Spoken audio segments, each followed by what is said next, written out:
Good morning. I am your host, Azard Gumbs, and with me here in studio is Jamster, who's assisting me as well. It is a beautiful Monday morning, and of course, I, Azard Gums, attorney by profession but human by nature, I like to say that. And I like to start Jamster with morning affirmations or positive affirmations. And my affirmation, or the affirmation I wish to share with the listeners this morning, is that I am confident in my skills and gifts. I am confident in my skills and gifts.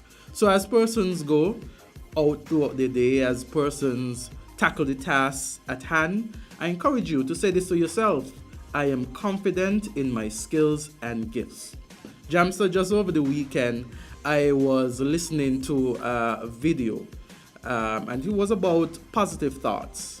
And the person in the video, he was saying that, many of us, if we want to get healthy and we want to get fit, we will do exercise, right, Jamster? We'll also eat correctly.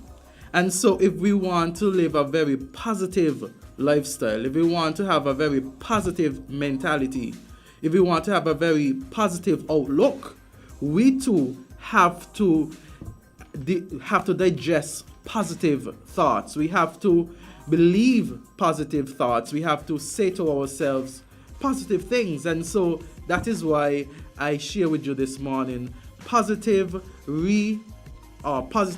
affirmation. So you could, get up, you could, as you go through today's day, you could think about it. And today's positive affirmation is, I am confident in my skills and gifts. So there's a story I like to share with those who are listening. It's something that I came across in Loop Caribbean, and it is an article that is about lifestyle, and it says 5 reasons why soft drinks are bad for health. And the article was written by Shireen Joseph. It says, it may seem like one of our treasured rituals to drink a Coke with a burger and fries, but there are actually a lot of risk in your sodas. Sodas are among the most consumed sugary beverages, whether it is because of the fizz or the caffeine boost. However, it's also among the least healthy beverages you may sip on.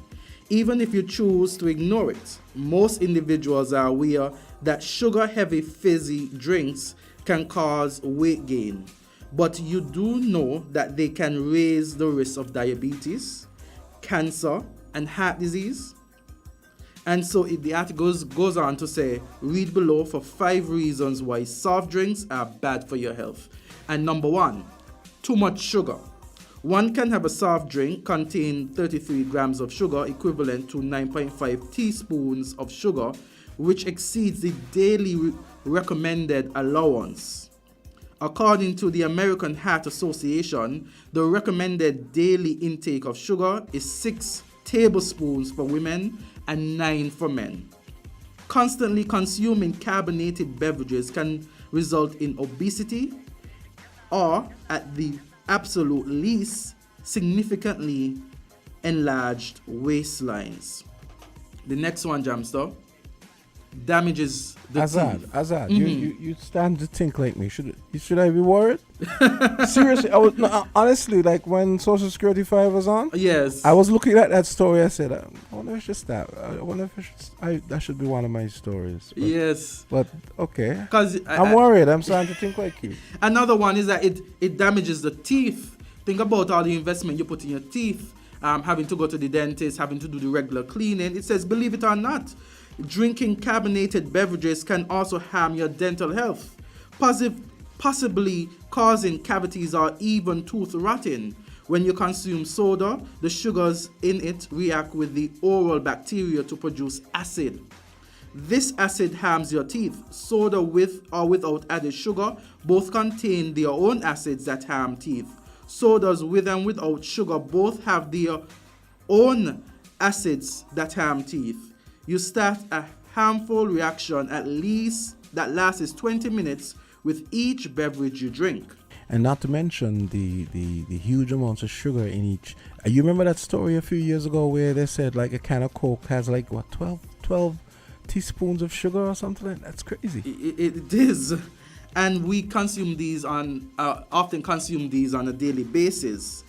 And it says your teeth are constantly being harmed if you consume fizzy beverages all day.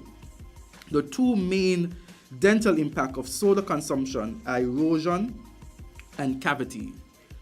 Another thing that persons might not be aware of is that consuming these sodas also causes dehydration. Persons might think, well, I'm having a sip of a drink. Or you might even think you're rehydrating when you're not. Yeah. So caffeine, right, is a dialectic. Through frequent urination, the high caffeine content in soft drinks dehydrates the body's cell. The cells have a hard time absorbing nutrients as a result of this dryness. Additionally, it makes it harder for them to eliminate waste and poisons. On the other hand, magnesium, which is vital for your body's responses and aids in the body's detoxification processes, is likewise blocked by caffeine. And I should give you a funny story. Would you?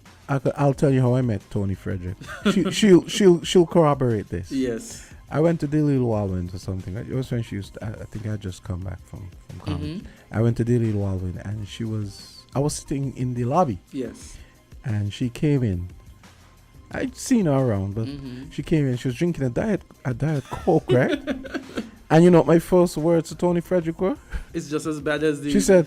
I said, do you know how bad Diet Coke is for you? Yes. And we had a little, I don't remember the rest of the conversation, but we always tease each other about it. Yeah. And that's a whole other story about the non-sugar, like the sugar-free colas. That's a whole other, the devil is in the details with that. And the article speaks about that sugar or non, you know. And it says weakens bones. So soft drinks contain high levels of phosphate. The body's capacity to absorb calcium naturally is hindered by phosphoric acid. And you know that affects women more than men. Well, it says osteoporosis is something that affects women a lot more than men. Yeah. And it says that the dental cavities, osteoporosis, and bone weakening can all result from inadequate calcium intake. Yeah, jam star. Additionally, it messes with your stomach acid, which prevents absorption and slows digestion. So another one where you should, cut down on those sugary beverages. The fifth point is that increases the risk of cancer. It should come as no surprise that consuming soft drinks raises your risk of developing cancer, as cancer often co-occurs with other chronic conditions like diabetes and heart disease.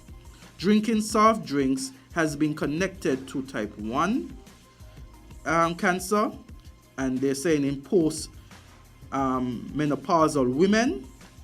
Additionally, studies have revealed that consuming sugar raises stage 3 colon cancer patients' chance of mortality and cancer reoccurrence. And just this morning I was thinking, Jam, so before I saw this article and look Caribbean news, that I'm going to go through the week without consuming any local drinks, without consuming any juices at all. And then I see this morning that has been posted 14 hours ago, and I say, maybe I need to challenge myself with that, and just for the week, just drink water. I'm going to try. I love my juices, but I'm going to try. What about you, Jamster? Would you take the challenge? Well, actually, I don't usually drink soft drinks. Every now and then, one in 100. Like, 6 months might pass before I drink. But there's some things I like. I like root beer. I like cherry cola. Who doesn't like cherry cola? Yes. Yeah? Which is, I think, is the same as cola champagne. No. Because cherry cola is like cola, cherry flavored cola. Yeah. And you can't deny drinking cola. It's like man, I know this is so bad for me, but God, it tastes good. You know, Sprite. as a kid, you drink those sodas. I mean, I cut down on sodas, but I would have juices, which still contain sugar. Absolutely. So I'm trying. I'm going to say to myself this week, just cut it out. I'm going to try. I don't know. I always say that.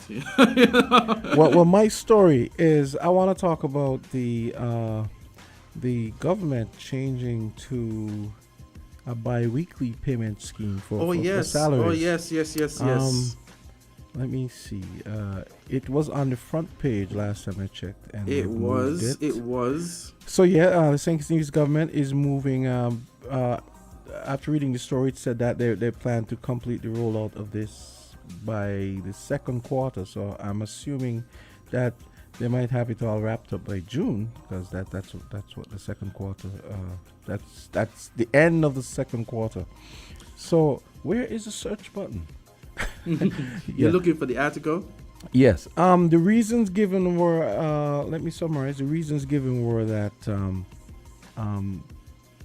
many companies in the private sector have been slowly moving towards the bi-weekly payment scheme. It did say though, this is all from memory. It did say that the auxiliary workers who get paid weekly, that they will continue to get paid weekly. Yeah, so. I have the article now here. Oh, you found it? Okay. Yeah, I found it. It says here that the government of St. Kitts and Nevis will be introducing a new payroll system for the civil service. All monthly paid civil servants will be soon paid a twice monthly or semi-monthly, or paid on a semi-monthly basis.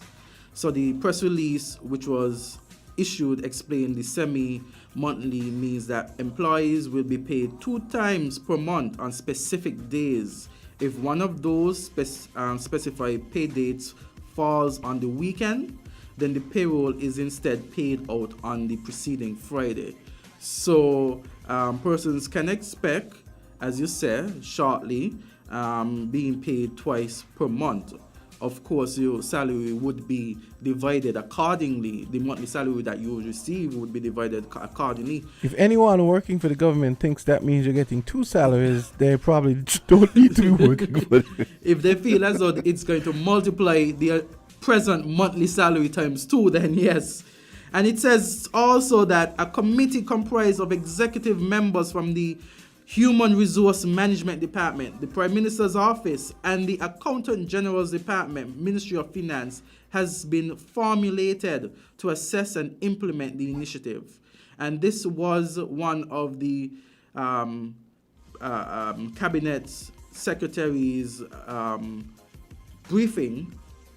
cabinet briefing, and it says a meeting was held earlier this week to discuss the necessary changes and execution method, including the required systems upgrades at the Treasury Department, in addition to the formation of a public relation and sensitization process to information and advice to all stakeholders. So several meetings will follow within the upcoming months to inform and educate the civil servants on the new payment schedule and benefits of the semi-monthly payroll.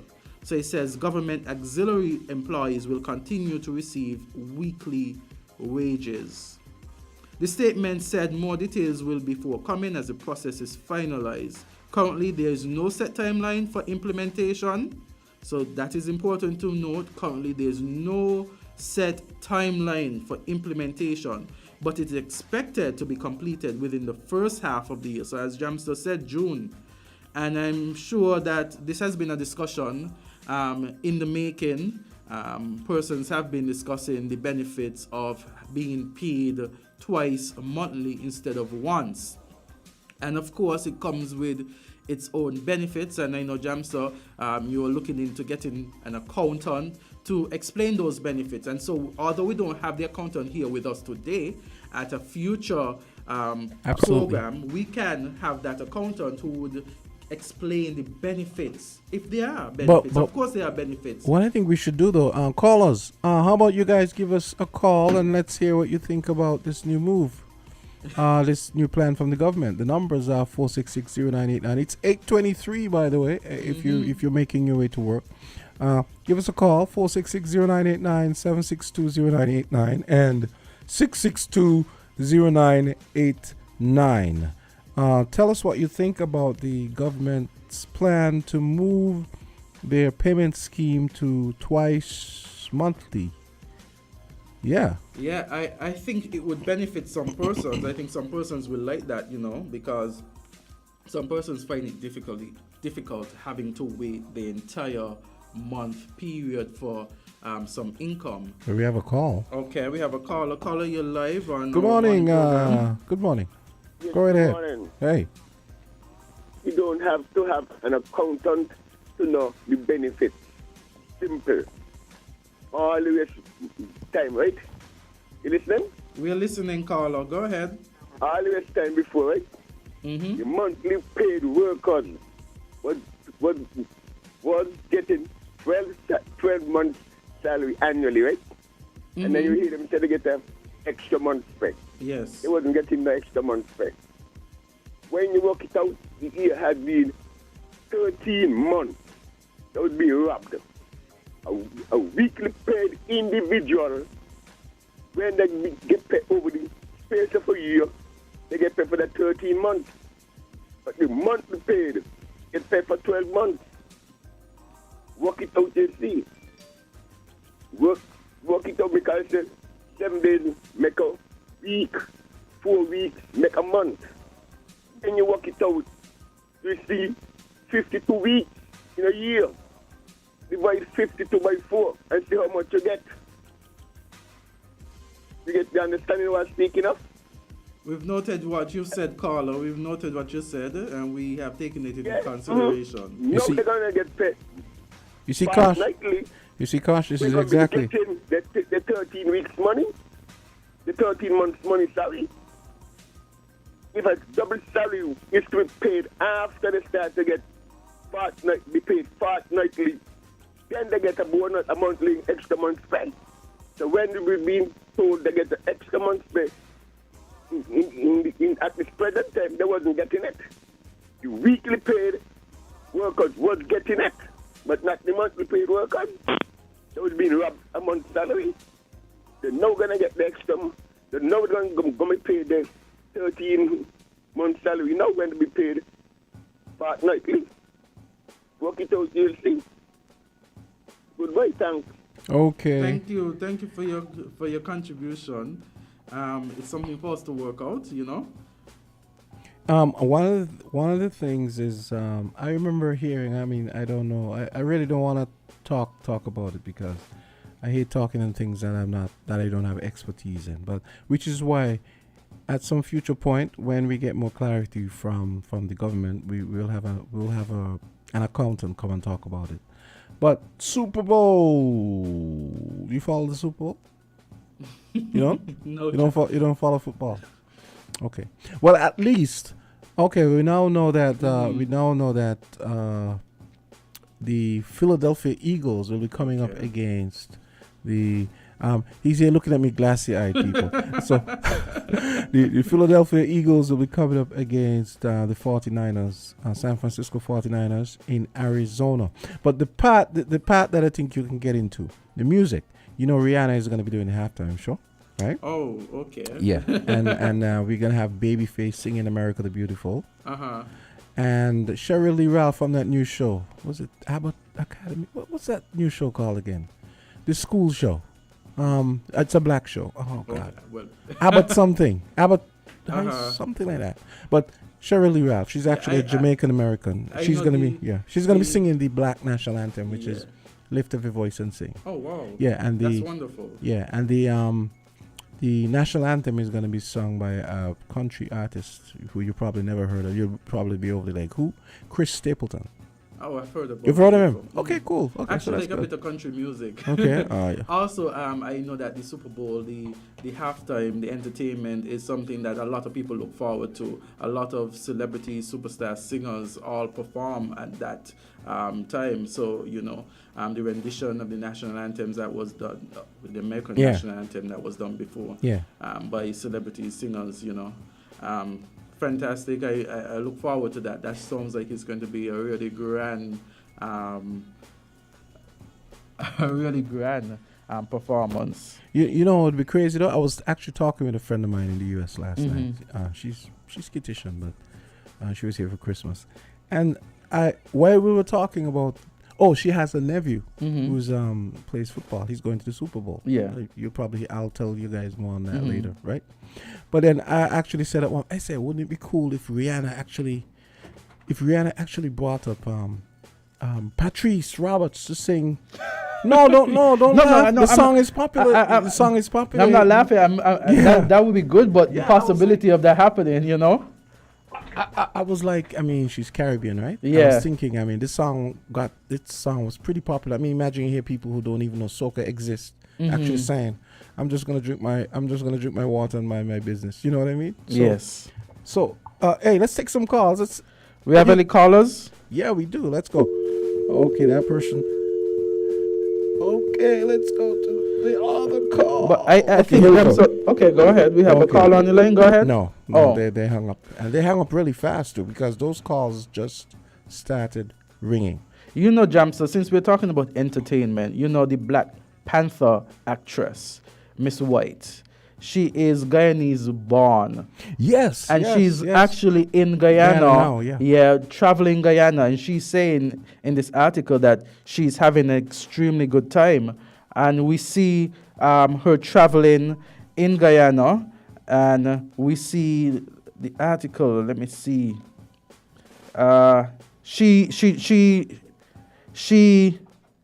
She is actually at a waterfall in Guyana, and she's here talking about the waterfall in this article.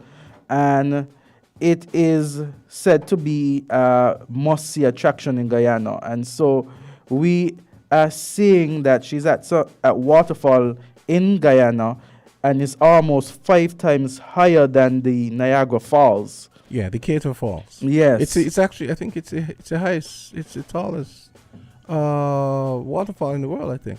Yeah. Okay, so it's 8:30. We've got Traffic Talk coming up next. And Traffic Talk is brought to you by Caribbean Alliance. We'll get back to the callers and all the other stuff after Traffic Talk.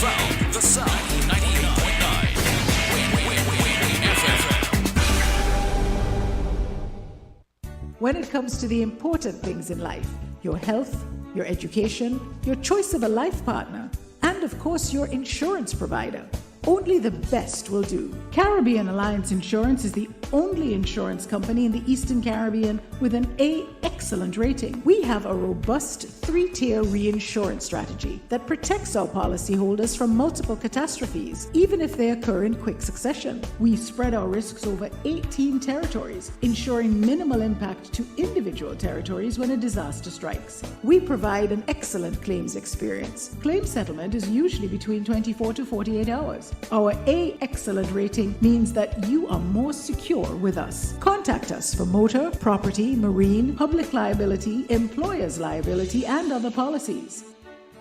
Dalil Walwyn, people you can trust. Local agent for Caribbean Alliance Insurance. Tomorrow secured. Be careful on the road. Don't make it an episode. Island Tea Time, it's 8:32, and it's time for Traffic Talk, brought to you by Caribbean Alliance Insurance, and we've got the officer on deck. Yes, good morning. Yes, morning. How are you doing, officer? It's it's a beautiful morning. Good morning, I'm fine, thank you, Azard. Yes, and you know it's all about Traffic Talk at this point in time. It's all about our listeners being aware of some of the traffic concerns, some of the traffic regulations we have here in St. Kitts and Nevis. Yes. So I just want to say a pleasant good morning to the listening audience via the radio and those who are streaming. This morning, I am Sergeant Henry, and I'm here to talk about parking.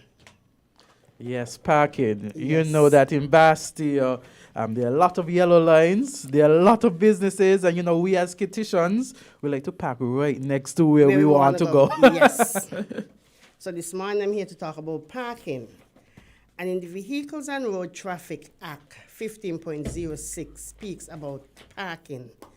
And it states parking means causing or permitting a vehicle, whether occupied or not, to remain on a road. So once the vehicle is parked, whether you're in the vehicle and nothing is doing, example, while the vehicle is being loaded or unloaded. So if you're Yes. putting in something or you're taking out something, it's not considered as parking in the regulation.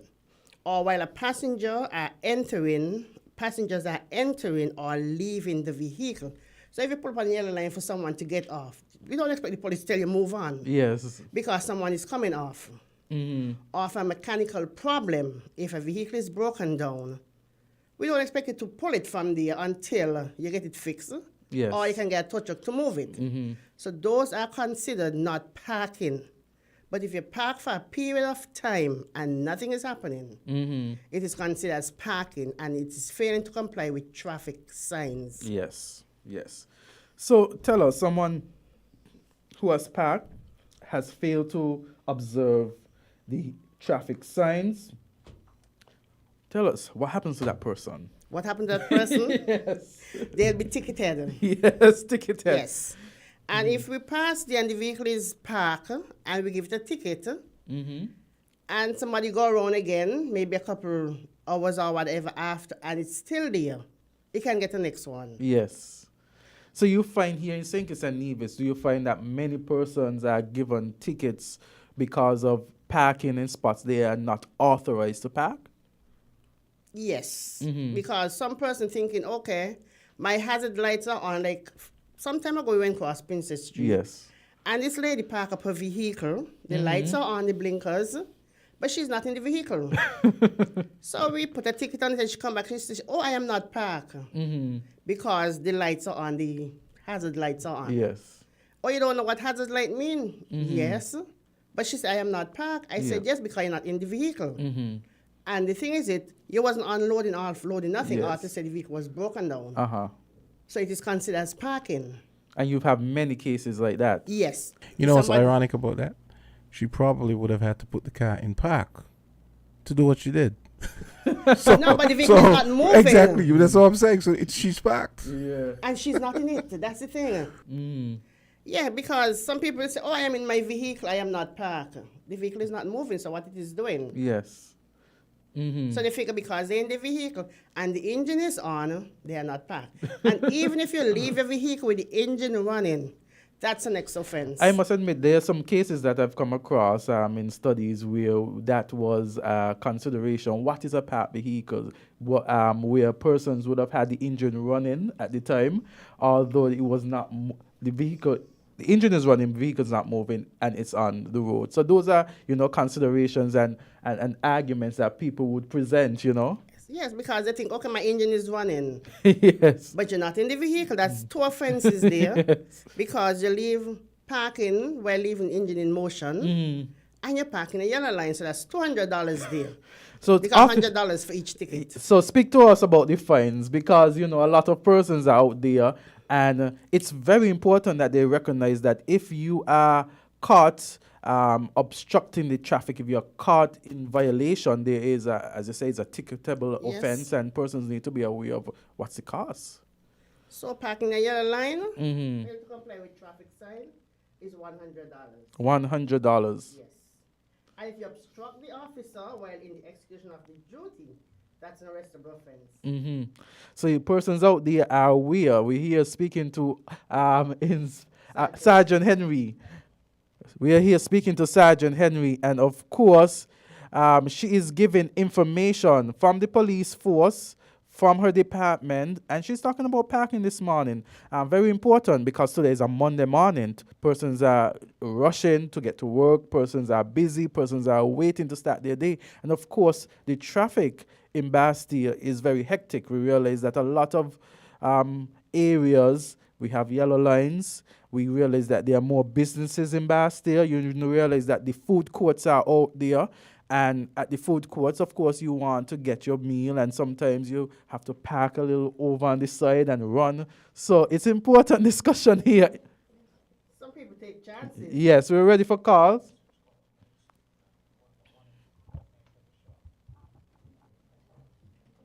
Okay, so we're gonna go to the phone lines. Traffic talk. Okay, man, what's going on? Traffic talk. on the air. Traffic Talk, you're on the air. Okay, I don't know. I don't understand. These calls are coming in really fast. And, you know, I actually did that within 10 seconds of seeing it.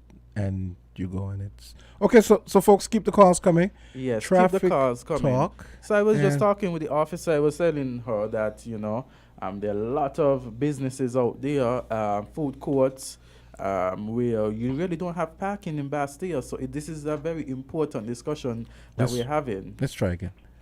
Traffic Talk, you're on the air. Good morning. Hey, good morning. What's up? To your panel. Good morning. I didn't call out some figures just now, but we didn't hear them because mine went very low. But you were okay about hers. Yes. Didn't hear what she was saying. Okay, Maybe so she could repeat them for us. Okay? Yes. So repeat the price. okay. Failing to comply with traffic sign Well, the fee, sorry, not price. is $100. And I was speaking about leaving your engine in motion while you're not in the vehicle. It's also $100. And I said if you obstruct the police while in the execution of the duties, you can be arrested for such offense. Because, you know, some persons like to, what I want to say, some people deliberate, some people conduct their own court proceedings right there and then. Yes. They defend themselves. Where if you feel as though the police is in the wrong, if you feel as though you take the ticket and there's an You challenge opportunity, it. there's an opportunity to challenge it in Yes. court. You don't have to challenge it the and then. So that's something important to speak about. Some of the challenges. Yes. Have you received a lot of persons challenging you right there and then when you would issue tickets? Yes, it does. So we're encouraging persons, if you have a query, I mean, you could speak to the officer, but if there's a query that you think, you know, you were In your right. in your right, and that, you know, you could always challenge that at court because there's traffic court. And that is what the court is there for. Exactly. So you take the ticket and then you could challenge it if you feel as though that you were wrongly ticketed. Yes. So, officer, we are talking about the numerous businesses in Bastille. We have the food courts all over the place. We have other places where you don't often have parking space. You might not be able to answer, but perhaps you are. Is there anything that the police department is doing in relation to giving more parking spaces or giving more accommodation for parking in the near future? Well, that is something I cannot answer. As you said. Yes. That will left or that leave up to the commissioner of police, who is the licensing officer. Yeah. Because I know that, again, you might not be able to answer, but I know that there has been discussions about, you know, creating these structures that would facilitate parking. You go to other Caribbean countries, I think in Barbados, there's this way you Trinidad too. yeah. Yes. I don't know I can't recall like, the parking it's- structure, what the proper name is, but it's like a facility. You drive on it and you could go and park. Yes. And it's it's above land. Or it's on the land, but it's aerial. So you can go. So you don't have to even take up much space. You just accommodate vehicles by building that structure, and then you could drive, and as you go higher and higher, there's different levels on which you could park. That's Yes. something we could consider here. We can. I see we are joined by Inspector Phipps. Inspector, how are you doing? Good morning, all. Yes. Very fine at the moment. We are happy to have you here, Inspector. It's always a pleasure to have you and Superintendent. Sorry, it's Sergeant. Wow. I'm giving you a Thank promotion. you. And Sergeant Henry, you know, speak it into being. This is a positive That's why I morning. said thank you. Hey, you know that's the best kind of Freudian slip, huh? When somebody gives you, they think of you. Yes, yes. So we have Sergeant Henry and Inspector Phipps. Inspector Phipps, we were discussing about parking here this morning. We realized that Bastille is filled with business places. We realized that there are a lot of yellow lines, and we realized that there are a lot of, you know, I don't want to say delinquent drivers, maybe take chances drivers, you know. So What is your take on that? Well, as you rightfully said it, Basse is now saturated, and I think that drivers should use the respective parking areas, Yes. such as Port Zante, and I've now seen another parking spot on the left of us. Yeah, I've right seen here. that too. So the general public advice, please utilize those parking. They're much safer. Your vehicle would not be scratched. There's somebody there 24 hours manning watching your vehicle. So Yes. please use the respective parking areas. And we were talking about persons who would, when they get the ticket, be on the spot and be talking about, challenging the officer right there. We were telling them, encouraging them, if they do want to challenge the ticket that they received, they could take it and then challenge it in the court, because there's always traffic court. So if they feel they were wrongly ticketed. Yes. We always advise person in that aspect. If you get a ticket and you feel like you are the officer was wrongfully in giving you the ticket, you have a choice. You either Yes. pay the ticket or you can fight the same ticket at the magistrate court. Exactly. So persons, if it is that you feel as though you were wrongly ticketed, you can always, go to the magistrate court and you could always challenge it. Is there anything you would like to speak about in terms of parking, more about parking, Inspector or Sergeant? What we observe is that persons tends to take the chances and park on the yellow lines. And we are advising person to stop. Yes. Because we're going to give you the ticket.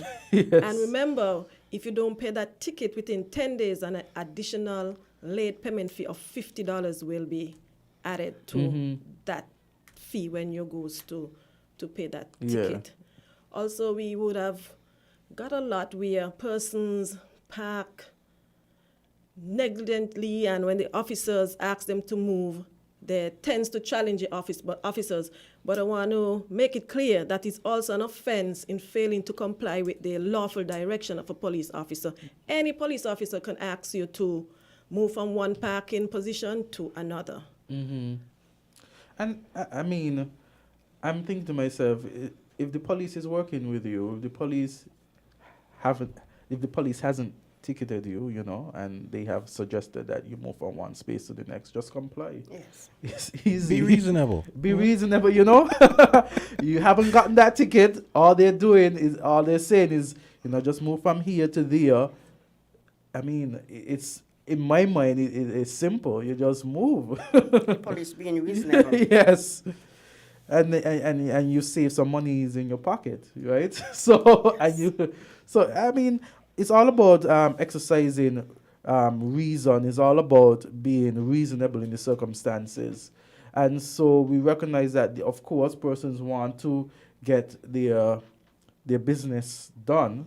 And in St. Nevis, we have this way of life where, we just want to park right where we are doing business. So if we're going to a business place, we want to make sure that we park right in front. We don't want to take a little 5 minutes walk. We don't want to take a little 10-minute walk. For real. 8:47 now. We are taking your calls. Traffic Talk. We've got an inspector and a sergeant on deck. Traffic Talk. It's on Monday, January 30th, 2023. Give us a call, 466-762 and 662-0989. Surely you have questions for the cops. Okay. I would like to speak about the pedestrian crossing also. Yes. Yes, because the line, they have some traffic lights were commissioned last year, I think in March, somewhere around there. And we used to have a crossing by KFC. Yes. And that crossing was removed. But persons still using it, although it is removed.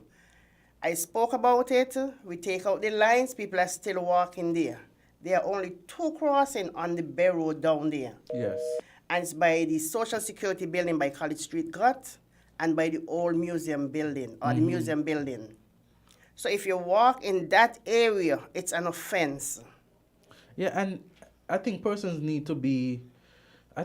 should be aware that it is important that you follow the guidelines, because if you walk on a place that you're not authorized to walk on or cross, then you not only obstruct the traffic, because if a green light is there, the vehicle is trying to make its way to clear the traffic, Yes. and before the red light comes, and it just putting yourself in that At place risk. and that position, it puts yourself at risk, and it just throws off everything. It goes against what I think the traffic department is trying to accomplish: a seamlessly, easy flow of traffic, and it just creates more problems than solutions. So I would encourage persons also to be mindful. If you see that the light is green, the light is on green and a vehicle is coming, you don't take the chance and run cross.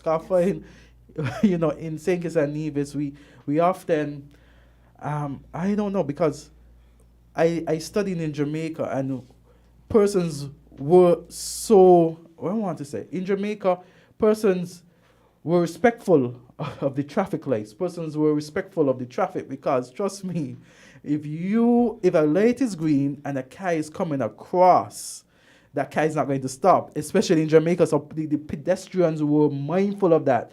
I find here in St. Kitts, we are crossing, we know that the light is green, and you're watching the driver in his or her face, and you're like, what are you going to do? Dear me. I have a question, and this is a comment I hear from a lot of people. They go. It's like every week they put down new yellow lines, and we have all these cars coming in all the time. What's the rationale? How do you determine adding no parking zones? Because to me, some of them seem a little unreasonable, and it seems like they seem to be ever increasing. But I imagine you have some kind of system by which you decide that, okay, this area needs to have a yellow line, we have to stop parking here. What is it? Well, it all depends on the study. A study normally is done in order to have yellow line being placed. Of late, the only yellow lines that were placed are those by the stoplights, like on Keon Street and the Bay Road. All other yellow line that you see that are highlighted is because we are repainting the lines. So it might look like we are putting down extra yellow lines, but we are just repainting. Come on now, not all. Because I saw an area on oh my God, is it Hackett Street? Or it could have been Liverpool, or kind of like West Liverpool Road. But yeah, you could be right. Maybe you're right. Yeah. Okay. And it's also I'll give you the benefit. It's also important to acknowledge the yellow line and use it for what it is. It's a yellow line, because sometimes, as a driver, you're coming out of a junction, and because there are vehicles parked on the yellow line, it's extremely difficult for you to get out, because you cannot see the vehicles coming towards you. So yellow lines, I find, based on when you're coming out of a junction, they're practical, they are necessary, and I think persons need to adhere to these yellow lines, because I agree. It makes driving a lot more difficult. You understand? So maybe I should stop listening to those people who say that the lines are unreasonably placed. Until it happened to us. Yes. Yeah, because sometimes it's very difficult to see the oncoming traffic based on the way in which persons are parked. And you have to maneuver, you have to come out just a little bit, and then you have to look to see. And it's too much trouble. Sometimes you're out and something is on you. Yes. And sometimes you have a limited time to get where you want to get to, and you're like, oh my God, Another question. Do you guys have any other areas that you plan to earmark for traffic lights? Well, there's only one other place that the lights supposed to be commissioned. Oh, you mean up at Rams there? Yeah. Yes. Let's take this call before they Traffic Talk, you're on the air. Hi, good morning. Good morning. I think you all should pay more attention to the Rams Road area and how kind of vehicles to park up here, and they're not supposed to park up. So please, pay some attention, please. Thank you. Yes, caller, we're already dealing with that. That's in the area where they have the no parking, where you only drop off, and we would have observed and recognized that persons are parking there, so we have that under control. So you were saying you're talking about the In- the last junction has to be Commission. the traffic commission, the traffic lights up at Best Buy and Rams area there. Yeah. So what's the reason why they haven't been commissioned yet?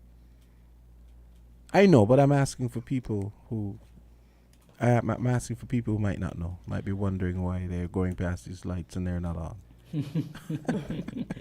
I guess they're doing, not I guess, well, they're doing a study in the way how they are to direct the traffic in that area. You would have recognized there are a number of lanes, but they are not fully completed marking. So after they're completed, then the light will be in commission along with other issues. Talking about those Okay. lanes, I find that those lanes are quite handy. I think that they're quite necessary. At one point in time, I was thinking, and they're going to put lanes Let's hold that thought in this because juncture. you don't want them to abuse us and say we're not taking the calls. Traffic Talk, you're on here. Hello, good morning. Hi, Good go ahead. morning. Your traffic program? Yes. Hello? Yes, it is, caller. Hello. Yes, Good morning. Sorry. The yellow lines, they are a problem, When I say you, the authorities should really look at the impact it's having on business places along Kearn Street and, to a lesser extent, Central Street. This thing was done to basically accommodate the traffic lights, and to me, it is prohibiting some business activity along those streets. And I don't know if an impact assessment was done to see what would be, the fallout, if there is, of businesses who operate along those streets. The solution, an alternative, I proposed several, maybe months or years ago, was to have them on a one-way. You can still use the light, but a one-way going from east to west along Kearn Street, this is not a new idea. And from west to east along Central Street. I think that deserves some kind of consideration to see if it's an effective solution to these yellow lines. Because a lot of people, yes, it's okay to park on Port Zante and walk, but many people can't do that. And those people should be taken into consideration. Thank you. Thank you for your contribution, caller. Officers, you have anything to say to that caller? Well, firstly, you must plan your route into Bastille. You can drop off your passengers and find a parking spot. When it comes to Central Street is somewhat an emergency route in and out of Bastille. If you cannot get to Kearn Street, you use Central Street, as Central Street is more center or the hub, the main hub leading to the capital. Okay. You spoke about businesses. You have a certain time, when you can unload or offload things on those same streets. I think it's between 9:30 to 11, and you have between 1:30 to 3:30. So you have these times you can go and collect whatever you want to collect. But not for you to park up there and go and do business. You go and collect your stuff and you move on. Okay. There's also drop-off area on Central Street as well, but persons, as we speak of parking, persons tends to use the drop-off spot as parking. If it's directly in front of your business, some of those persons feel as though it's the spot for their business. No, it's for drop-off, you move off, and it's for anybody. Anybody could utilize that spot. Mm-hmm. Okay. Jamsa, you have any questions?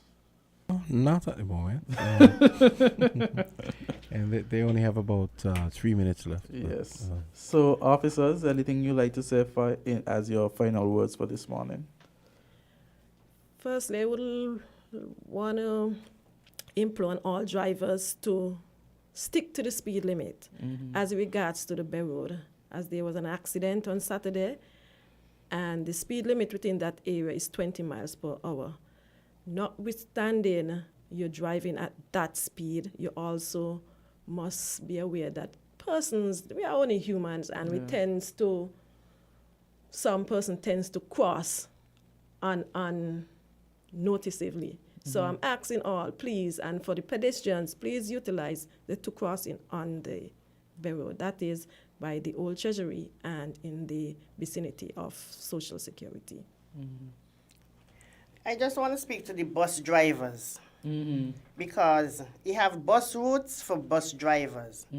And for those who's traveling from west, because I was speaking to one on Saturday and they're saying, oh, that's not the bus route. So I just want to enlighten them about the bus route, where the Vehicle and Road Traffic Act 15.06 speaks of. West route entering from west, continue along Caron Street, Cunningham Street, and Horsford Road, not going across Fort Thomas Road. So if you go across Fort Thomas Road with passengers, it is driving off the bus route. So you come Cunningham Street, you go across Horsford Road, and down by the War Memorial and continue on the Bay Road. That is the bus route. Thank you, officer. Thank you, officers. I think we had a very fruitful discussion here with both Inspector Phipps and also Sergeant Henry. We want to thank both of you for coming out and speaking with us here this morning, and we want to wish you a pleasant day. Okay? Thank you, Hazard, and same to you. Thank you so much.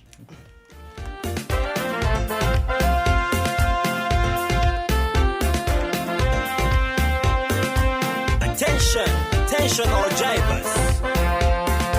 I'm begging you to slow it down, slow it down, slow it down, down. 9 o'clock, and Traffic Talk was brought to you by Caribbean Alliance Insurance. When it comes to the important things in life, your health, your education, your choice of a life partner, and of course your insurance provider, only the best will do. Caribbean Alliance Insurance is the only insurance company in the Eastern Caribbean with an A excellent rating. We have a robust 3-tier reinsurance strategy that protects our policyholders from multiple catastrophes, even if they occur in quick succession. We spread our risks over 18 territories, ensuring minimal impact to individual territories when a disaster strikes. We provide an excellent claims experience. Claim settlement is usually between 24 to 48 hours. Our A excellent rating means that you are more secure with us. Contact us for motor, property, marine, public liability, employer's liability, and other policies. Dalil Walwyn, people you can trust. Local agent for Caribbean Alliance Insurance. Tomorrow secured. 98.9. Looking back at the competition from miles ahead. 98.9 Win FM. King Ocean, king of the Caribbean seas, announces king-size savings on shipments from Miami to St. Kitts. We have the best service and competitive rates on LCL and FCL cargo, including D&E containers, cars, heavy equipment, buses, boats, and barrels from Miami to St. Kitts. LCL pickup service anywhere in the U.S. Call local agents SL Horseman and Company Limited at 869-465-4086 or 869-662-5008 for further details. King Ocean's king-size savings on shipments from Miami to St. Kitts Nevis. King Ocean, king of the Caribbean seas. Maybe it's the way the brilliant gold liquid reflects our sunshine, or how the bright blue of its label mirrors the clear Caribbean skies overhead. Maybe it's the fresh, crisp taste of this beastly cold beer on a scorching hot day. Maybe it's even the way it brings us all together. But one thing is for sure, Carib is very much a part of who we are wherever we're from in the Caribbean. Carib, it's the way we play. Drink responsibly. WINN is 98.9. 98.9 is Win FM.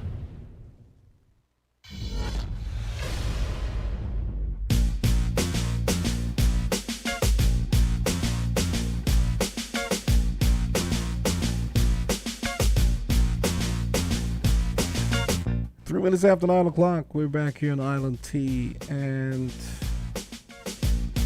Azard, what's on your mind? Well, I have several things. I'm here looking through Loop Caribbean News, the app, and looking by loop news, I'm seeing two things that we could discuss. I'm here looking at an article that was written by CMC just 24 hours ago. The article is entitled "Caribbean Community Condemns the Killing of Police Officers in Haiti." It says the Caribbean community says that it is deeply concerned that the contrasting incidents involving the Haitian National Police indicate the severity of the challenges that the police face, as well as a further breakdown in security in Haiti. In a statement, the 15-member regional body said that it strongly condemns the killing of police officers and expressed condolences to the families of the officers who lost their lives in the line of duty. There's a quote that says, "The anger and dismay of the police at the gruesome killings of their colleagues, 78 killed since July 2021 and 14 to date this January, are shared by all. However, abandoning the role of security forces to protect every citizen and maintain public order further destabilizes the country. The protest actions by members of the police service against the Prime Minister cannot be condemned." CARICOM urges the members of the Haitian National Police to safeguard peace and order and refrain from actions which could only serve to foster an even greater damage to the country and its people. End of quote. Last week, police officers protested in Port-au-Prince against the killing of more than a dozen colleagues. According to the National Union of the Haitian Police Officers, 14 men have been killed since the start of the year in various gang attacks on police stations. Wow. So 14 policemen have been killed since the start of the year in various gang attacks on police stations. Azard, you know what saddens me? It's like the misery that Haiti and Haitians have to go through. It's just endless. Yeah, and I don't know if you know, recently, I think it was last week, I saw this story. The UN Security Council, they were trying to get the US and Canada to send a security force to Haiti. Yeah. But they both declined. I guess they didn't want to get tangled up and they didn't want to get entangled in Haiti again. Wow. At least, well, another story that was last week, $105 million was made available by USAID for Haiti. So that's good. But the problem is no one ever talks about the real problem. When the Haitians, when the enslaved Africans in Haiti dared to seize their freedom and their dignity from the French back in 1804. Haiti, that is like if that coffin has 100 nails, that's 98 of the nails. Yeah. Because they had to pay back, they had to repay, pay reparations. Yeah.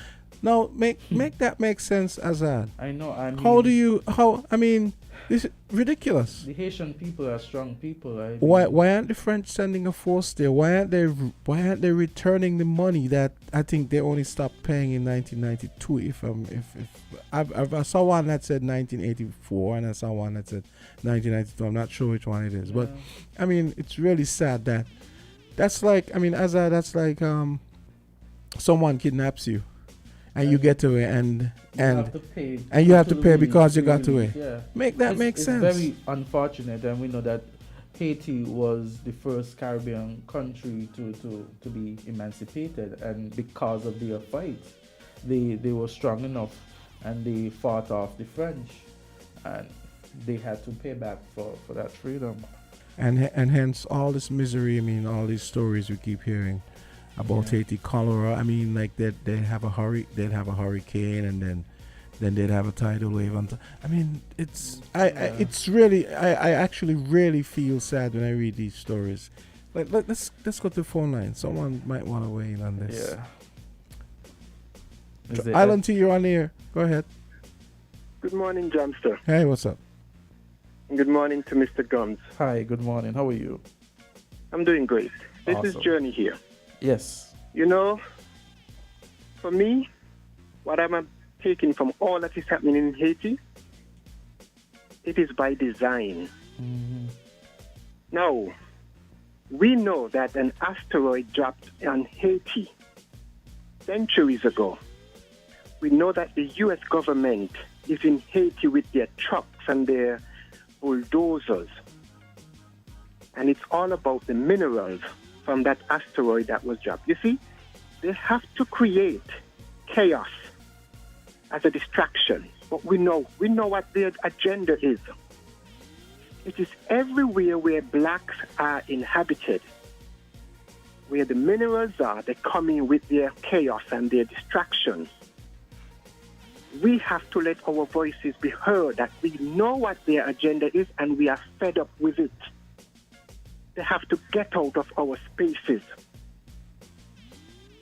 I mean, we see how Haitians were treated at the border in Texas, who were met with horsemen with whip. And we see how the president embraced the Ukrainians in red carpet. Everything is by design. We have to let them know that this cannot continue.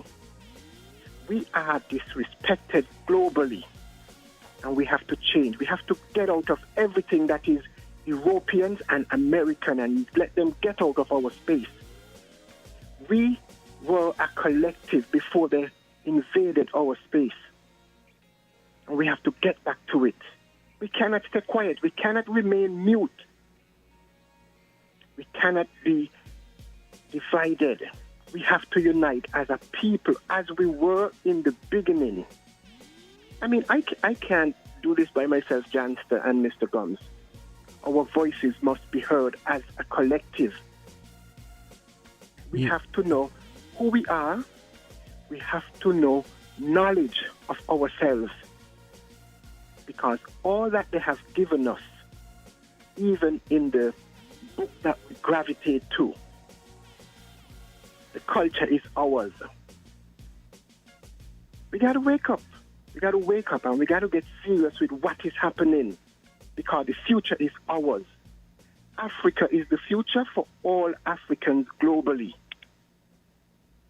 49 presidents was summoned to Washington last year, with an agenda coming from Joe Biden. Africa doesn't have an agenda for themselves. We got to create our own edifice of power, our own edifice of strength, our own edifice of autonomy going forward. Well, we cannot remain mute anymore.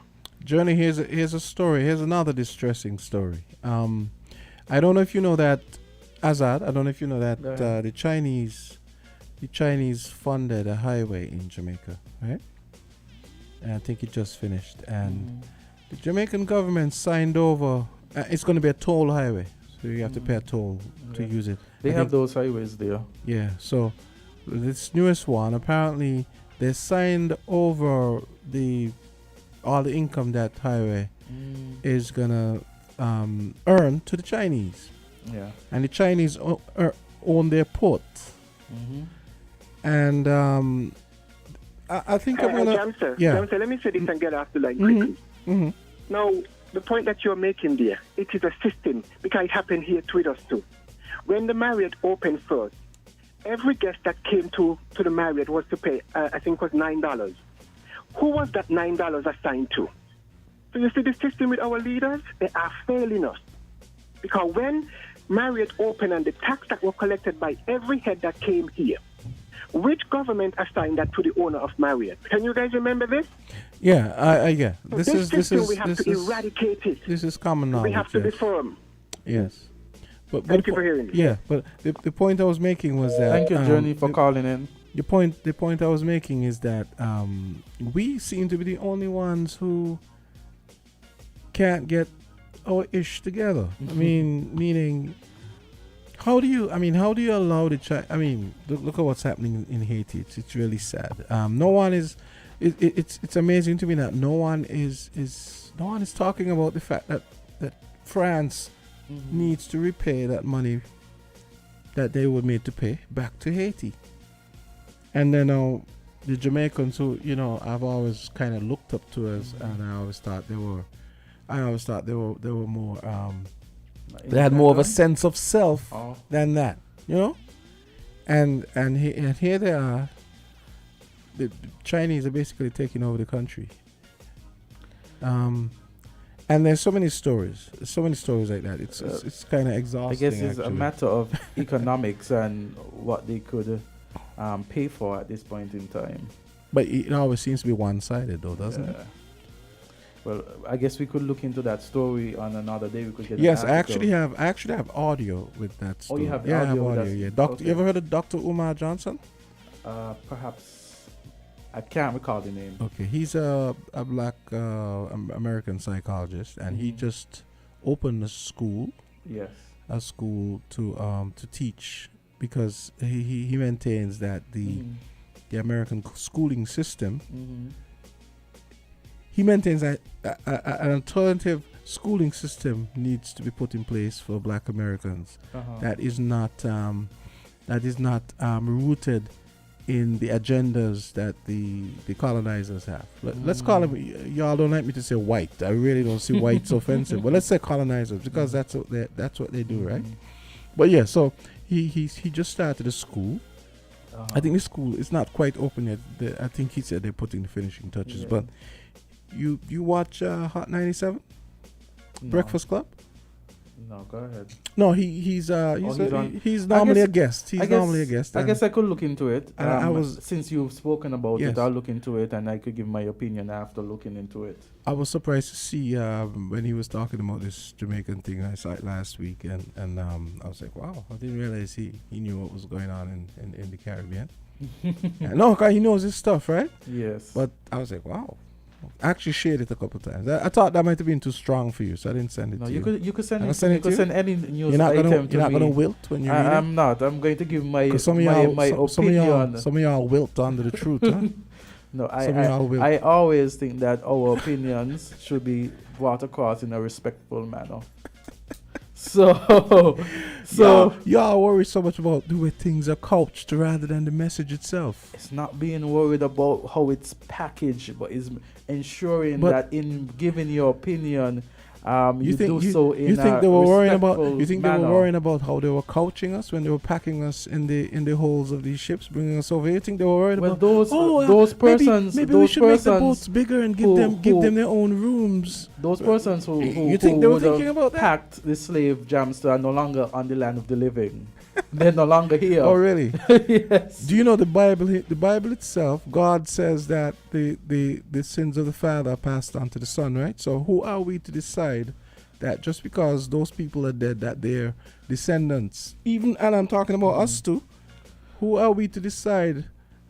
Who are we to decide that our individualism is our religion? Well, I have nothing to do with that. We don't know what the sins of our father immediate and our grandfathers would have been, and I'm sure we won't want to be paying for their bad choices. I wish there could be popcorn around when some of these people have a conversation with God, honestly. But that's between them and God, you work out your salvation on your own with God. So we have I had two calls coming in, but an article here, something that we talked about last week. It's about the brutal beating by the police officers. But what's by the Nichols? Tyree Nichols. Yes. In Memphis, Tennessee. Yeah. Yes. And so apparently the video of that has been released showing what occurred. And there's an article here by Loop News dated January 28th. And it came out 9 o'clock in the morning. It says authorities released the video footage Friday morning showing Nichols being beaten by 5 Memphis police officers who held the black motorist down and repeatedly struck him with fists, boots, and batons as he screamed for his mother. Wow. He goes on to say the recording shows police savagely beating the 20-year-old FedEx worker for 3 minutes while screaming profanities at him throughout the attack. The Nichols family legal team has likened the assault to the infamous 1991 police beating of Los Angeles motorist Rodney King. So I use that to pivot on this now. We have in an article by Loop News again, January 29, a day after, Trump says beating of Nichols never should have happened. So here we have the former president, and the article goes on to say former President Donald Trump on Saturday said that footage of the brutal beating of Nichols by 5 Memphis police officers is horrible, and that the attack should never have happened. I was watching him when he was saying that on CNN yesterday, right? I almost had a heart attack, and he didn't even look comfortable. I was joking with my wife. I said, look at this guy. I mean, he's probably breaking out in hives because he has to say something human and that makes him look human. And he goes on to say, I thought it was like he has empathy. He said, I thought it was terrible. He was in such trouble. He was just being pummeled. Now that should never have happened, Trump said in an interview with the Associated Press on Saturday, a day after authorities released the footage of the attack of the 29-year-old black man after a traffic stop. Yes. Also on Friday, we had the release of the footage of Nancy Pelosi's wife, who was attacked by, I forgot his first name, a DePape, a Canadian, who actually, which is weird, a Canadian who actually got into the U.S. via the southern border. But one of these over-the-top MAGA people, you know, he broke into the house, I think it was October. I think it was sometime last year. Yeah, and looking for Nancy Pelosi, and they finally released the video of the incident, an incident which prompted all sorts of weird conspiracy theories. And basically, when he opened the door, you know, you saw Mr. Pelosi holding the hammer. Yes. And the guy is there, and then he starts wailing. Imagine a cop is standing there. He starts wailing on the man with the hammer. Wow. And that was, you know. Yeah, I read the story. I heard about it. It was in the news last year. Oh, something very unfortunate. And yesterday he actually called. Was it yesterday or Saturday? The perpetrator. He actually called a station, doubling down, saying he wished he had gotten more. Like, apparently he had a list of people that he was going to go visit. Nancy Pelosi, the speaker, happened to be one. And he actually called the station and said, expressed no remorse. He was like, oh, I wish I could have I should have planned it better, and I should have been able, essentially saying, I should have been able to deal with Nancy Pelosi and others. Wow. So he's not sorry for what he did. Unfortunate. Another story item is that passenger bus in Pakistan catches fire, killing 40. So yeah, unfortunate right there. Yeah. Wow. Here we have Jamstar. UK leader fires party chairman over tax bill allegations. We know that in the UK just recently there was since the resignation of Johnson, there was then a race for leadership within the Conservative Party, and the leader would have ascended to prime ministership. And we know that there was a battle between all of the candidates in the Conservative Party for that title, where Liz Truss won and then resigned. The shortest term a prime minister has had in the UK. And we know that Sunak is now the prime minister of the UK. And so I say all of this to give some sort of context. So Sunak is now prime minister from late last year, 2022. Here we have an article that was published 21 hours ago. Loop News says UK leader fires party chairman over tax bill allegations. It says Prime Minister Sunak fired the chairman of the governing Conservative Party on Sunday for a serious breach of ethics in failing to come clean about a tax dispute. Sunak had faced days of pressure to sack Nahim Zahawi amid allegations he settled a multi-million-dollar unpaid tax bill while he was in charge of the country's treasury. And didn't tell Sunak. Yeah.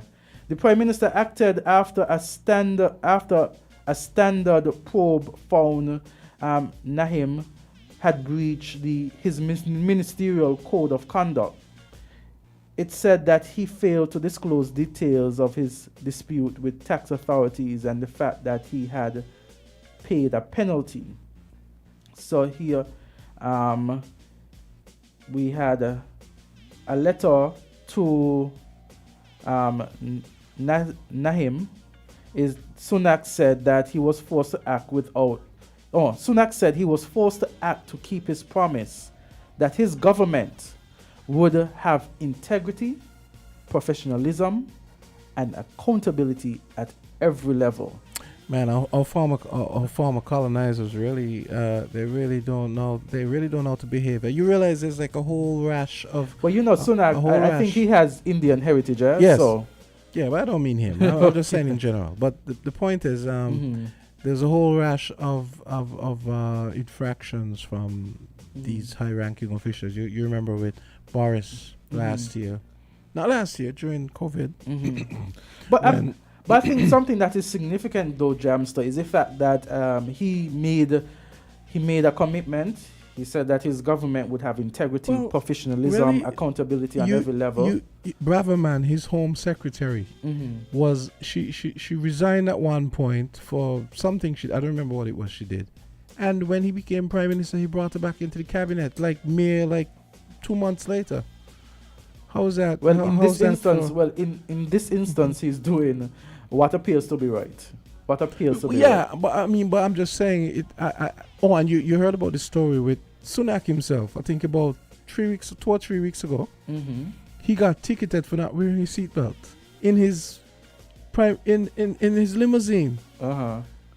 That's a little crazy, though. I mean, I'd love to read that story. Seriously, he got ticketed, and then they start going off with him. It was like, apparently that's his second illegal thing he's done since he's been prime minister. I don't remember what the first one was, but then let me ask you a question. You don't think that? Can you imagine, Biden driving in the Beast, and maybe the window happens to be down, and a policeman daring to ticket him for not wearing his seatbelt? You don't think the British maybe go a little too far with the, you don't think they maybe go a little too far? Well, you've gone. No, meaning, I mean, but you see what I mean? I see what you mean. I get what you mean. But you gone far as to the U.S. I mean, let's think about St. Neves, our prime minister driving in a vehicle and he's not wearing his seatbelt. I mean, the essential thing. I don't think that would happen here. The essential thing is that no man is above the law. I know, but I think the rule of law. But I think there's certain things. I feel like there's certain things that, okay, you might want to argue that they're illegal. I mean, but really and truly, I mean, do you consider, consider our official driving in the back of a limousine without their seatbelt, you consider that illegal, even though the law says you have to wear your seatbelt? I mean, think of it's one of those where. Well, you stand on the principle that no man is above the law, not even the prime minister, president, or the like, and then persons use their discretion as well. Yeah, but context. Yeah, some persons, even though there might be a law, it might not be enforced. So, this is actually a pretty interesting conversation, because I remember when I saw the story, I was like, really? A policeman, you see the prime minister, and you go up and you hand him a ticket because he's not wearing his seatbelt? I guess he's trying to uphold every law that's there to be upheld, you know? Hey, let's take this call. I hope it would be nice if that's what they're calling about, because this is a very interesting story. Island T, you're on the air. 928, go right ahead. Jam, sir. Hey. You don't think that the British giving Sunak a ticket for driving without a seatbelt is a message? Actually, about seconds before, I was actually thinking that. Actually, I was thinking that. For real. Listen, remember this, right? 6 years ago, they separated from the European Union with Brexit. And today, they have a prime minister who worships a cow. So giving him a ticket, I mean, we got to read between the lines here because we know how they think, how they operate. You're not one of us. So as much as you are the prime minister, we're going to give you a ticket because you broke the law. I'm glad you said it and I didn't, because if I had said it, I have a running joke here at WINNFM, right? That sometimes when I say stuff, I always go. I have a running joke with Sharon here, like when I do stuff or when I say stuff, I'm apt to hear the SSU surrounding the building and tell me, "Come out with your hands up." but no, it's true. It's a running joke. I've had with Sharon for years. So let's go back to the phone line. Yes. To LNT, we're here. How are you? Hey, go right ahead. Good day, gentlemen. Hey, what's good up? Day. Yes, I too feel that there's some subtle messaging going on here. Right? Because even if he was issued with a ticket, how does that become news, national news? Mm-hmm. Okay? The overriding principle really still is that nobody is above the law. Yes. But as you just pointed out, you can use your discretion. I mean, I remember being caught with my seatbelt not on. And the policeman exercises his discretion. Mm-hmm. You know, I was just coming from exercising, and I was hot and sweaty, didn't want a seatbelt around me. Mm-hmm.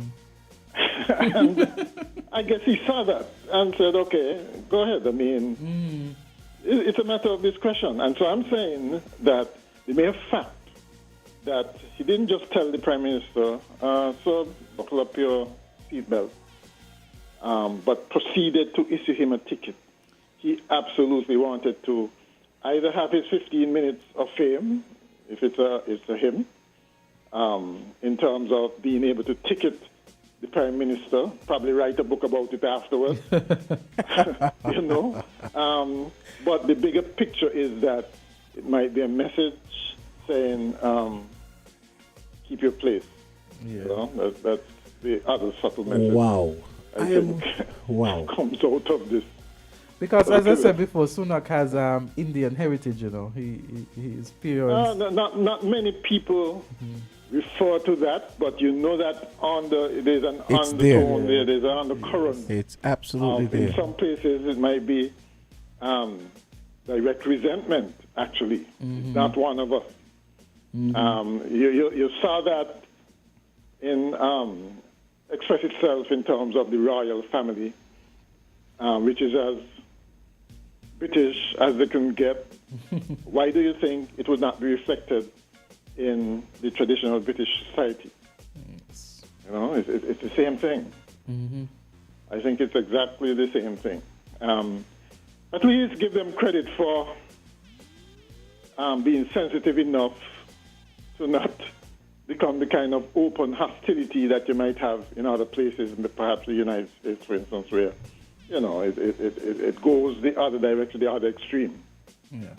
You know, at least they display some kind of sensitivity towards it and keep their real feelings to themselves. Yeah. For the most part. And really all that we can hope for is that things like this don't become institutionalized. Because you can't do anything about racism. I mean, that's in the hearts of man, so to speak. You can't tell somebody how to think. You can't tell somebody to not stick to their tribe and what the norms of their tribe, the values of their tribe are. You know, Okay? and I But you dare say, can, but you can determine how the state reacts to things like that. and Mac, Okay? Mac, I want to say this. I was going to say it earlier. I said, I'm glad you guys brought this up because it had crossed my mind, but I said, you know what, let me leave it. But here's another thing. No, it's true. Here's another thing that did cross my mind, and it crossed my mind months ago when it happened. You realize that Sunak brought Braverman, who is also East Indian, back into the cabinet. You remember she was Home Secretary? Right. And she yes. got in trouble. And oddly enough, this same East Indian Home Secretary is actually anti-immigration. You remember the comment she made, right? Yes. Yes. But yeah. the other thing is, he brings her back into the cabinet less than a month after she resigned and had to leave under Truss. Or it might have been Boris, at the end of Boris or something. But the thing is, the East Indians stick together, and I was thinking that was part of what was going on there. Why he brought her back in, because I don't think Boris or anyone else, one of the quote unquote real British, would have brought her back in so soon after having to have resigned because of I think some tax issue or something. Yeah, but right. I yes. mean, again, it's the guy goes. They help each other to a fault. Yes. In response, and he'd probably say in response to the undercurrent of racism, he is gonna protect his own or stick to his own. I mean, it's a once in a lifetime achievement to be a British Prime Minister who is not of their, what they normally call it, kith and kin. Yes. And so, how you respond to it? Well, first of all, you're going to be under the microscope more than anybody else. That's for sure. Okay, it's like when Obama became president. Yes. I mean, he had to be second guessing every move he made because he knows that people would be scrutinizing every move he makes. Precisely. Okay, and that's the environment that you have to operate in. And it's the same thing with the British Prime Minister. Actually, how often do you hear of Sunak being in the news? Not very often, you know. He's one of the most low-key, I think, British Prime Ministers we've had. I mean, usually, for instance, in terms of international affairs, you'll hear the British right there alongside the Americans and the West generally, being outspoken. Whatever they say is quoted profusely in the media, but not so the British Prime Minister. Not this time. Well, Mr. Mahan, I think it's interesting too because the Conservative Party has gone through some changes recently in terms of leadership, and as a result, it was said that the Labour Party in Britain is leading, and if there were to be if there had been elections last year, that perhaps the Labour Party would have been victorious. So I don't know, I could get your point there, but I don't know if he's kind of playing it a little low-key, strategically, in terms of announcements. Could be, I don't know, but you are making a valid point there. It's something to look forward to. I look forward to the next election in Britain because it should be interesting. Right, because, you wonder, would he be a candidate for Prime Minister still, or is somebody else going to come up? You know how the British system in which how they change your Prime Minister without going through an election. I think they need to fix that. I mean, how you have 3 prime ministers in the space of 6 months? It's ridiculous. 3 prime ministers. 3 prime ministers. Yeah. And don't be surprised if Boris makes a comeback. He's successful at his comeback. I might have said that might have been unlikely, but based on what happened last year with 3 change, I don't know what's going to happen. I know. His comeback is as much possibility as that of a Trump comeback, I think. Right? Interesting though, Mr. McMahon. The next article I was going to read is that Trump opens 2024 run.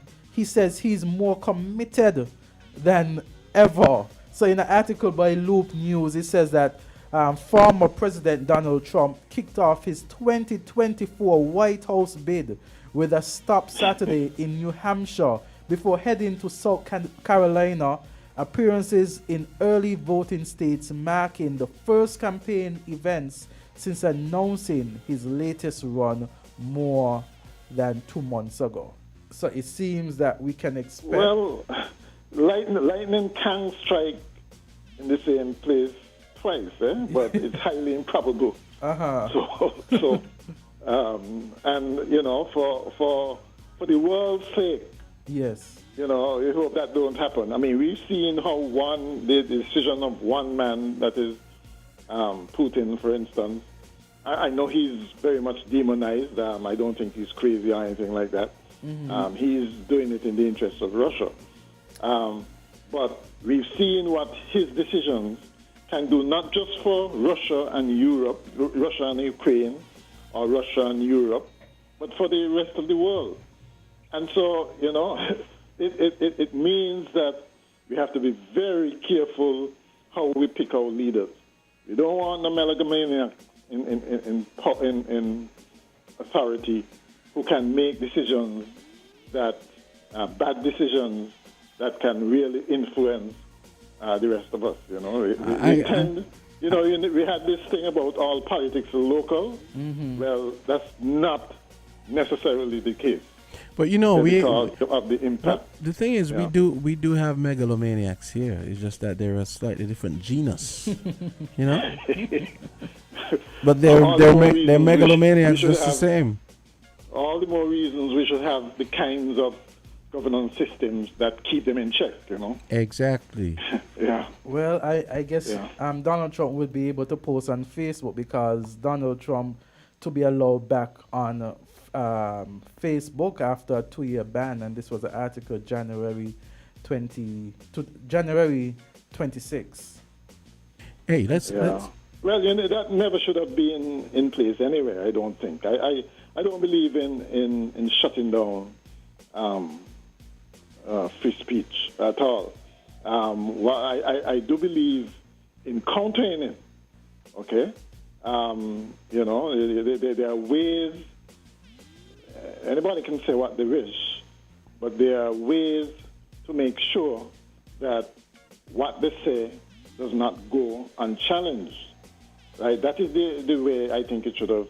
I think what might have been a consideration is the fact that he has huge influence, and that his statement sometimes, even if it's said innocently, may be used by extremists to cause segregation, division, and even promote. Well, violence. I mean, those extremists are a dime a dozen, and people with influence on them, and those are also a dime a dozen. But look at the overtaking of the. But you know, Mr. McMahon's point is very important about democracy and free speech. I mean, sometimes I'm ambivalent about it, but I'll give you a corollary over the weekend. We have a right to freedom of speech, freedom of expression. I agree. Wait. As a lawyer, I agree that, but here's it's not absolute. Here's something that happened in sports in the last week. Mm-hmm. You know, the Australian Open just ended, and Djokovic, the Serbian, won again. Apparently last week, early last week, Mac, Mr. Djokovic's son. Now, the Serbians, I don't know if you know that the Serbians are notoriously pro-Russian. And apparently, Mr. Djokovic's son was in the stands, and some of them were there. They were chanting pro-Russian stuff, and I think the guy was wearing a T-shirt that was pro-Russia that had the Z on it. And I was reading an Australian essay, and the guy was saying, the Australian Open and the Australian government, they're going to have to proceed with caution, because while it left a bad taste in everyone's mouth, given what's going on in Ukraine. I mean, Ukraine was invaded unprovoked by Russia. You keep saying that. I don't think it's unprovoked. But anyway. But to your point, they were saying, this is very ticklish, because you don't want to put him out because he's wearing the Z T-shirt, as much as we don't agree, so I thought of that when you talked about all you have to do is push back pushback in a civil manner. You organize 1,000 people who appear otherwise, yes, with the opposite point of view. You know, there are ways to do this, because as soon as you start shutting down free speech, and the you're ironic going down thing a is, slippery road. That's the thing. Where you start justifying all kind of evil things on the basis that you yes, can't allow this because it's gonna be in the face of. I think I'm a proponent of free speech. I think the glaring but irony. I think no right is absolute. We don't live in an absolute world. Absolutely. And of course, where your free speech except where I absolutely agree. Causes, libel, slander, and it's defamatory. It incites, those are considerations that we have to take in. There are laws and regulations yes, those things already. So, there will always be pushback when it comes to things like that, because once we don't like what somebody is saying, there's a visceral reaction to oppose it, and sometimes it gets out of hand. But the irony is, these autocratic types, they usually come from cultures where that's just the culture. You don't tolerate criticism, but they don't realize it makes them look weak. But I don't know. Maybe that's a subjective thing. Maybe us out here where we're immersed in democracy and so on, at least aspiring to the best democracy we can, we look at it as weakness. Because you look at someone like Putin, where like I say, pretty much all the media is controlled by him and is pro-Putin. And same thing in Iran, same thing in North Korea. Basically there's no media but the North Korean media apparatus. But don't you agree that makes these leaders, is it subjective or objective to say that it makes them look weak when they don't tolerate criticism? What's your take on that? Well, I look at it in terms of the whole practicality of the thing. If they can actually exercise power in that way, where they don't tolerate dissent, then I don't think that makes them look weak. It makes them look all powerful, actually, right? But what it does do is eventually weaken them, because generally speaking, it is not the natural state of people to just acquiesce to authority. It's the more likely to challenge the authority, because usually authority means that you can do as you like, right? And most people would prefer if they would be left to their own devices. Yes. Okay. Be good or bad, right? Yes. And it is in fact a show of strength when a dictator a man can control everything, every aspect of their country, whether by force, and even if it's by persuasion. There are some leaders who are not necessarily dictatorial, but they might be extremely charismatic. They may, to the point where it's almost like they're autocratic. Yeah. So, Mr. We've McMahon, had those. We've had some of those. Thank you for your contribution. Yeah. We want to take a quick break. Yeah, we want to take a quick break. Get back. Yeah, our final half hour brought to you by Rams. We gotta get that word in. 9:47. That's what happens when the convo gets sweet. Yeah. Let's take a quick break.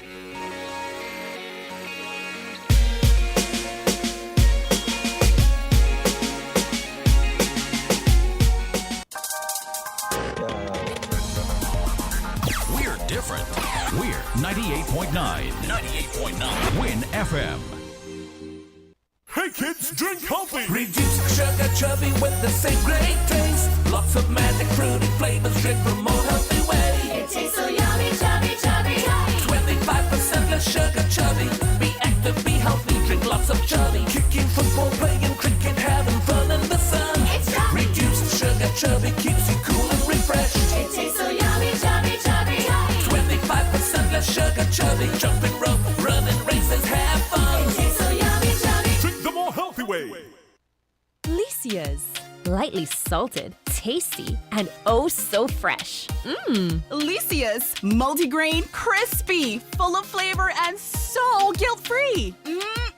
Licious, buttery blend, golden brown, melts in your mouth, and of course, you just want more. Things that make you go, Licious, the new snack cracker from Wabisco. Buttery blend, multigrain, or lightly salted. Ready to snack straight from the pack. Try them today.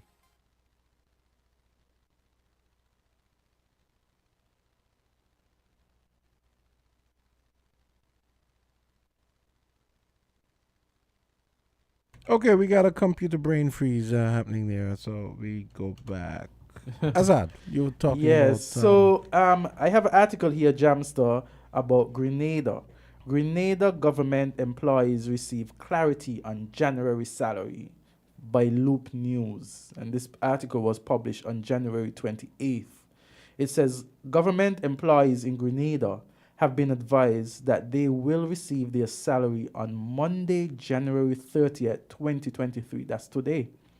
The Ministry of Finance issued some clarity on the topic after several Grenadians took to social media on Friday questioning the date for payday. January is usually regarded worldwide as the longest month of the year for many waiting on payday, as December 2022 salary is stretched to the max. However, the Ministry of Finance said the established Government of Grenada payment policy for employees, pensioners, and beneficiaries of the Support for Education, Empowerment, and Development seed is as follows. So we have employee salary payments are made one day before the last working day of every month. Pensioners, pension payments are made 2 days before the last working day of every month. And seed beneficiaries, payments are made on the third Wednesday, Thursday, and Friday of every month. Accordingly, the payment dates for the month of January 2023 as follows. Employees, January 30th, 2023. Pensioners, January 27, 2023. And seed beneficiaries, January 18th, 19th, and 20th, 2023. So I guess persons were storming the Facebook social media because, you know, January payday in Grenada is scheduled on the last day. It's scheduled today. And so I guess a lot of persons were criticizing that. Because we recognize from December to January, a lot happens in December. People spend. I'm assuming that they probably get paid a little early, like us, like we do. Just wondering. I don't. Well, based on the article, it said that they get paid later down. So it seems as though they get paid later than us. Okay. So, you know. Let's take. There were like 2 calls coming in. Yes. When you were reading that, I don't know what prompted that. Let's go to the phone line. No Island T, problem. go right ahead. Hello.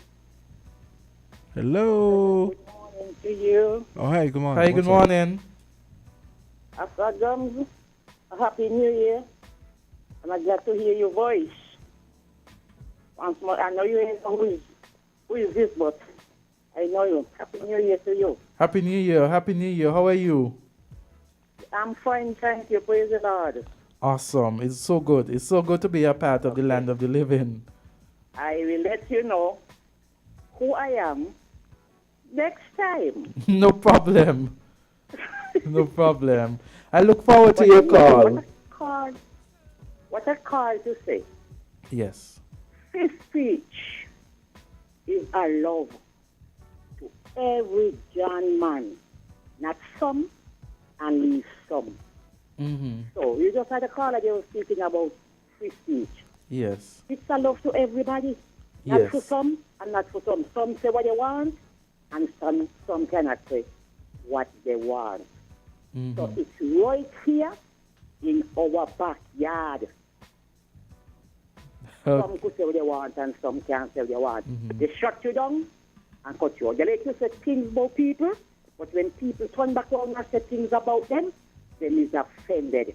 Them is small boys and small girls work. You have a blessed day. I will let you know who I am. Okay, no problem. Have a blessed day as well. Thank you for your contribution. Hey, I wanna get this in before we do anything else. I don't know if you know about the cheerleading, the national cheerleading. Oh yes, that they had yesterday. Yes, thanks Sharon. They had yesterday at the Kim Collins Athletic Stadium, and the BHS Stormers won. Go Congratulations BHS. to the BHS. Yes, Basti High School. Yeah, so they won first cheer team to win the national cheerleading competition 3 times consecutively. They also won best executed routine, best routine overall, most and best chants and cheers, most pyramids, most stunts, lifts, rolls, tumbles, best formation, best energetic routine on field, and most males. Imagine that you have to actually recognize that. What did they leave for the other schools, Jamster? Well, I only got one, just the one. The VHS Stormers. Hey, you're in Bastia. Buck up, dude. That's a huge that's a huge accomplishment. Congratulations to the Bastia High School. You know. Yes.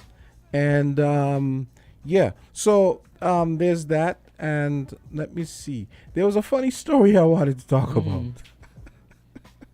The mischievous side of me. Okay, let's take this call first. Okay. Alan T, you're on the air. Go right ahead. Yeah, good morning, gentlemen. Good morning. I'm a first-time caller to the show. Yes. Welcome. Thank you for calling. Yeah, man. You guys doing a good job. Thank you. We appreciate it. Oh, thank you. Okay. Okay, Jamster, Yeah. earlier, right? In this show, at the top of the show, you were talking about this conversation you had with a lady about the Super Bowl. Yeah. Okay, good. Yes. A Kittian who's going to be... Who playing in the final? It's the San Francisco 49ers and the Philadelphia Eagles. Well, yeah, I think you have it wrong. That was a divisional championship that they played yesterday in which the Eagles won. Yeah, the Eagles. And Well, I thought the 49ers... Isn't it the 49ers who they're coming up against? Oh, no, it's not the 49ers. Jamster, listen me, please, Jamster. Okay, please. sorry. Go ahead. You misinformed us earlier. I did, sorry. The 49ers are not playing in the Super Bowl. I don't know where I got 49ers played the Eagles yesterday. The Eagles won the division championship. So they will be playing the Kansas City Chiefs. Yes, sorry. In the Super Bowl. Sorry, yes, that's true. I gave you who they played yesterday rather than who I they were think coming you up got against. carried away. Yes, sorry. With sorry. the conversation you had with the lady. You wanted to impress Azard, I guess. I'm trying to get him into the football. Yeah? Okay. What is interesting? What is interesting is the fact that the Super Bowl, you're going to have 2 black quarterbacks, and I think that's history. Yeah. You know, the quarterback position is usually reserved for the white. Yeah, because apparently we don't have brains and we can't strategize and stuff, according to them. You said according to them folks. No, well, I'm telling you this. I've read about this. You ain't got to blame your business. Anyway, and so I think it's history in the making with 2 quarterbacks. That's great. And both teams. Yeah, That's my contribution. Yeah, for real. That's a pretty good. Thank you Actually, so much, Carlo. Thank you for your contribution. Thank you for your clarification as well. We welcome you and thank you. And this is your first time, but don't we encourage you not to make this your only time. and that topic you all had about the British Prime Minister being cheated, I think is a trend. Yes. And I think politics is involved. The way I see it, the authority will do whatever it takes to make the Prime Minister, the party, look bad. If you look at Boris, the parties he used to be having during COVID when everybody is on lockdown. Yeah. You might not say he was ticketed, but he was reprimanded for that. He was. So I think it's a trend. Yes. Yeah.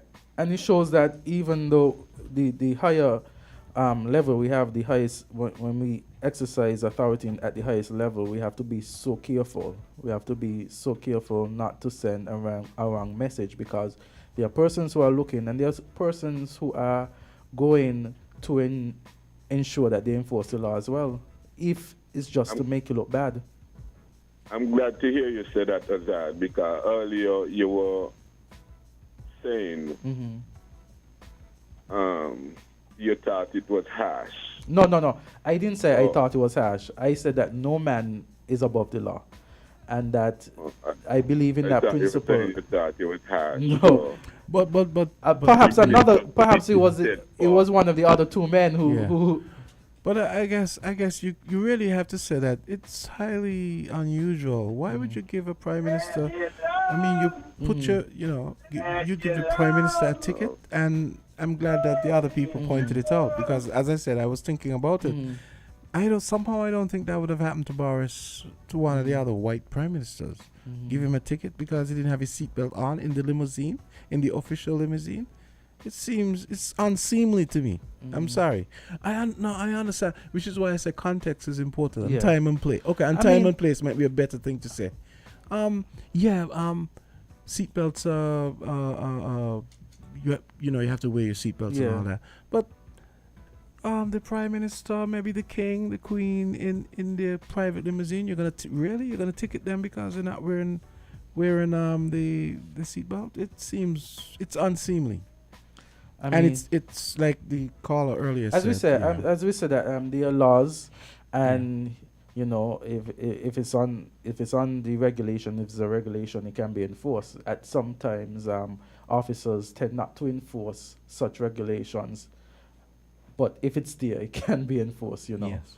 Well, 10 o'clock, we're out of time, and we hope that you guys we hope you guys enjoy this morning's edition of and we hope that you have a wonderful day. You understand? Hopefully that it started off right and it continues to go wonderfully, even if it might not have started off the way you wanted it to start off. Just press forward, positive thoughts, positive affirmations, and we wish to join you again tomorrow. Okay, here's the last affirmation. What's that? I think we did a good show today. I think so too, Jamster. All right, we'll see you tomorrow. Yes. All right, bye.